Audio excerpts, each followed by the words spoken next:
అందరికీ నమస్కారం. Welcome back to rainbow home cooking. ఈరోజు మీ అందరికీ ఆనపకాయతో పప్పుని చాలా టేస్టీగా ఎలా చేసుకోవాలో చేసి చూపించిపోతున్నాను. టేస్ట్ చాలా బాగుంటుంది. ఇంకా చాలా సింపుల్ రెసిపీ కూడా. దీనికోసం ముందుగా పప్పుని నానబెట్టుకోవాలి. 1 కప్పు కందిపప్పుని తీసుకుని శుభ్రంగా కడిగేసుకుని 1 గంట ముందు నానబెట్టుకోవాలి. టైం లేకపోతే కనీసం ఒక 20 to 30 మినిట్స్ అయినా పప్పుని ఇలా నానబెట్టుకుని ఉడికించుకుంటే ఆరోగ్యానికి కూడా చాలా మంచిది. దీనిలో శుభ్రంగా కడిగేసుకున్న తర్వాత 2 కప్పుల వరకు వాటర్ వేసుకుని నానబెట్టుకుని పక్కన పెట్టుకున్నాను.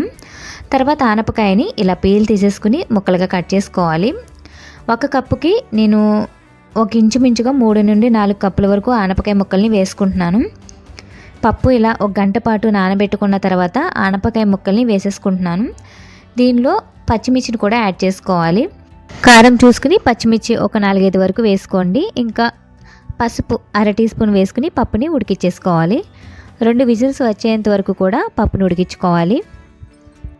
పప్పుని 2 విజిల్స్ వచ్చేంత వరకు ఉడికించుకున్న తర్వాత కుక్కర్ చల్లారిన తర్వాత మూత తీసుకుని దీనిలో కారం, ఉప్పు అన్నీ యాడ్ చేసుకోవాలి. ఒకసారి గరిటతో ఇలా కలిపేసుకుని దీనిలో చింతపండు, నిమ్మకాయ సైజ్ అంత చింతపండుని, 1 టీ స్పూన్ కారం, రుచికి సరిపడినంత ఉప్పుని యాడ్ చేసుకోవాలి. ఇవన్నీ యాడ్ చేసుకున్న తర్వాత ఒక 5-6 నిమిషాలు ఇలా పప్పుని ఉడికించుకోవాలి. ఉడికించుకున్న తర్వాత దీనిలో పోపు యాడ్ చేసుకోవాలి.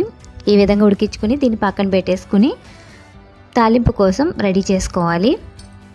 తాలింపు కోసం కొంచెం ఆయిల్ వేసుకుని 1/2 టీ స్పూన్ మెంతులు, 1/2 టీ స్పూన్ ఆవాలు, 1 టీ స్పూన్ జీలకర్ర వేసుకుని కొంచెం వేయించుకోవాలి. ఇవి కొంచెం వేయించుకున్న తర్వాత దీనిలో కరివేపాకు, ఎండుమిర్చి, ఇంకా వెల్లుల్లి, ఇంకా చివరిగా 1/2 టీ స్పూన్ వరకు ఇంగువని కూడా యాడ్ చేసుకుని ఈ తాలింపు అంతా ఫ్రై చేసేసుకోవాలి. ఇవన్నీ కూడా బాగా ఫ్రై అయిన తర్వాత పప్పులో వేసుకుని కలిపేసుకోవడమే. ఆనపకాయ పప్పు చాలా సింపుల్గా రెడీ అయిపోయింది. చూసారు కదా, రెసిపీ మీ అందరికీ చాలా ఈజీగా అనిపించింది కదా. ఆనపకాయతో పప్పుని ఇలా చేస్తే టేస్ట్ చాలా బాగుంటుంది. మీరు కూడా ట్రై చేసి చూడండి. Thanks for watching.